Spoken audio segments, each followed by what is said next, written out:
अलख अगुड़ेश्वर, अलख आदेश। जय महाकाल। हमारे YouTube चैनल अघोर पंथ में आप सभी का हार्दिक स्वागत है। प्रस्तुत है पूर्ण प्रत्यक्षीकरण सिद्धि महाकाल भैरव साधना। अघोर पंथ में महाकाल भैरव साधना सिद्धि एक अत्यंत गूढ़ और रहस्यमयी, शक्तिशाली, खतरनाक, उग्र साधना मानी जाती है। यह साधना अघोर पंथ और तंत्र के मार्ग पर चलने वाले तमाम साधकों द्वारा सिद्ध किया जाता है। इस साधना का उद्देश्य भगवान महाकाल स्वरूप भैरव की कृपा प्राप्त करना एवं उनके प्रत्यक्ष रूप से दर्शन करना और उनके आशीर्वाद वरदान से अद्भुत शक्ति सिद्धियों की प्राप्ति करना होता है। यह साधना अत्यंत कठिन और घातक होती है, गूढ़, रहस्यमयी और संयमित होती है, जिसे केवल योग्य और अनुभवी शक्तिशाली सिद्ध गुरु की देखरेख में ही सिद्ध किया जाता है। अघोर पंथ इस धरती की एक रहस्यमयी और निष्पक्ष तांत्रिक संप्रदाय मोक्ष की गढ़ है। अघोरी जो भगवान शिव के अघोर रूप और उनके भैरव स्वरूप की शमशानों में साधना उपासना करते हैं। शमशान में अनेक प्रकार के तांत्रिक साधनाएं और विशेष अनुष्ठानों के माध्यम से आत्म साक्षात्कार और शुद्धि प्राप्त करने पर जोर दिया जाता है। शमशान में रहकर साधना सिद्धि करना अघोर पंथ का महत्वपूर्ण हिस्सा है। इसे अत्यंत उग्र, डरावना और कठिन माना जाता है, लेकिन यहाँ अघोरी साधक मृत्यु के भय से मुक्त होकर आत्मज्ञान और ब्रह्मांडी ऊर्जा और अलौकिक शक्तियों से जुड़ा रहता है। महाकाल भैरव भगवान शिव का उग्र और संहारक रूप है। उन्हें समय काल का स्वामी माना जाता है। उनकी साधना आत्म की शुद्धि, भय से मुक्ति और तंत्र साधना में सिद्धि के लिए की जाती है।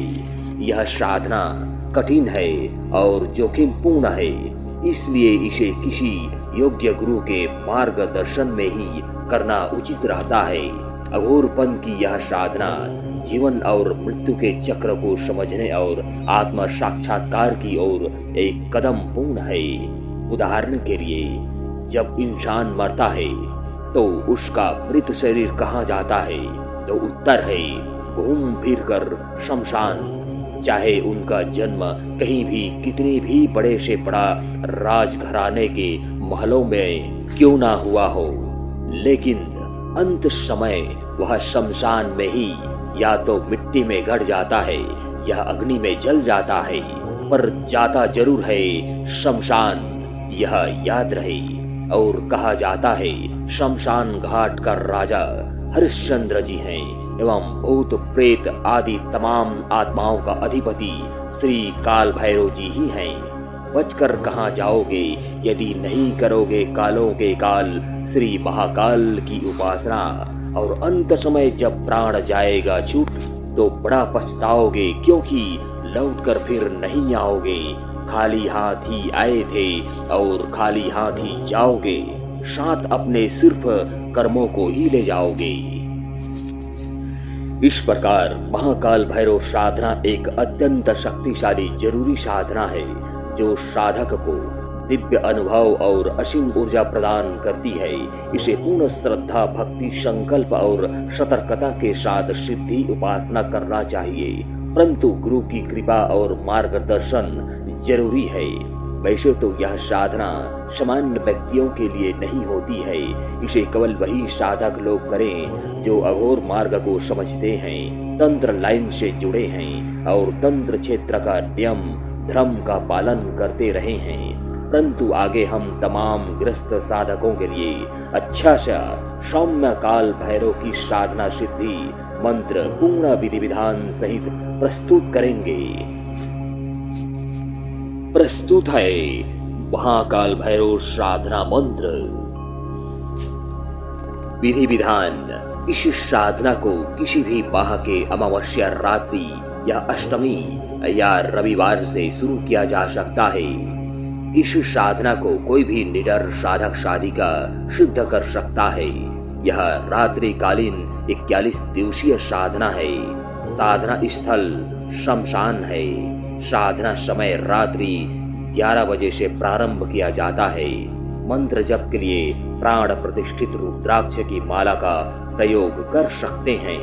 आसन काला रंग का या चिता की राख बिछाकर और चिता की राख भस्म अपने पूरे शरीर पर लगाकर निवस्त्र या लिंगोट धारण करके या काले कपड़े का पूरे शरीर पर वस्त्र धारण करके दिशा उत्तर या पूर्व या दक्षिण की ओर मुख करके बैठकर मंत्र जप करना होता है। सबसे पहले प्रणाम करते हुए शमशान में प्रवेश करेंगे। फिर सरसों का तेल से दीपक जलाकर होम धूप देवें और अपने गुरु को स्मरण करके प्रणाम करें एवं पान फूल मिठाई चढ़ा दें। फिर काल भैरव जी की आप जैसा भी पूजन करने में सक्षम हो उसी प्रकार से पूजन करें और उसके लिए भोग प्रसाद में कच्चा मांस और श्राप उनके नाम से सामने रख दें। इस प्रकार महाकाल स्वरूप श्री काल भैरव जी को ध्यान करते हुए प्रणाम करें। उसके बाद एक माला मंत्र का जप पूरा करें। इस प्रकार से यह क्रिया प्रति रात्रि 41 दिन रात्रि तक चलेगा।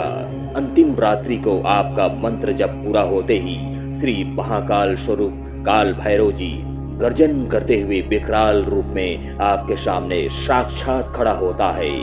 सावधान, वह माहौल वह पल अत्यंत डरावना होता है, अतः साधक उस समय धैर्य बनाए रखें और शांति से अपने आसन पर ही बैठे रहें। आपका सिर रक्षा कवच मंत्र से बंधा रहे और आसन घेरा मंत्र बंधन भी मजबूती से खींचा गया हो।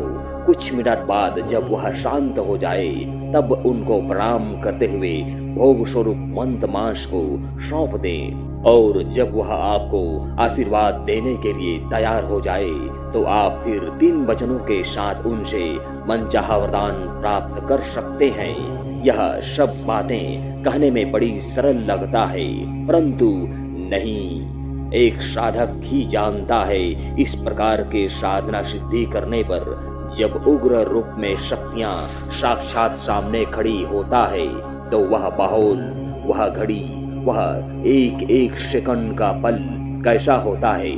पूरा शमशान दहल उठता है एवं आंखों के आसपास अंधेरा छा जाता है। मारे डर के आप उनसे नजरें भी मिलाने की हिम्मत नहीं जुटा पाते। ऐसा होता है शमशान का माहौल। एक प्रत्यक्षीकरण शक्तियों की साधना सिद्धि करने पर दादी नानी सब याद आ जाते हैं, पेशाब तक छूट जाता है। अघोरियों का मंत्र, अघोरियों का साधना अत्यंत डरावना, घातक और खतरनाक होता है।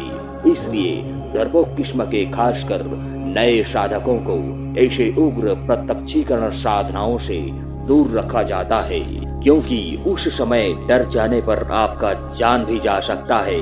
आप खतरे में पड़ सकते हैं, कुछ भी हो सकता है। इसलिए सावधान। चोटिल मंत्र, सुरक्षा मंत्र आपके पास होना बहुत जरूरी है। इस साधना को बिना तैयारी के और बिना गुरु के मार्गदर्शन कदापि सिद्ध करने की कोशिश न करें, अन्यथा इस साधना में लाभ या हानि की जिम्मेदारी आपकी स्वयं की होगी, न कि हमारी। यहाँ सही जानकारी के उद्देश्य से ही इस प्रकार के साधनाओं को हम मंत्र पूर्ण विधि विधान सहित उजागर करते हैं। यह अघोर गुरु अखाड़े का 100% सत्य प्रमाणित मंत्र साधना है जो कभी भी फैल नहीं खाता। इस प्रकार से यह साधना शुद्ध और सफल हो जाता है। अतः आपका साधना शुद्ध और सफल हो। धन्यवाद।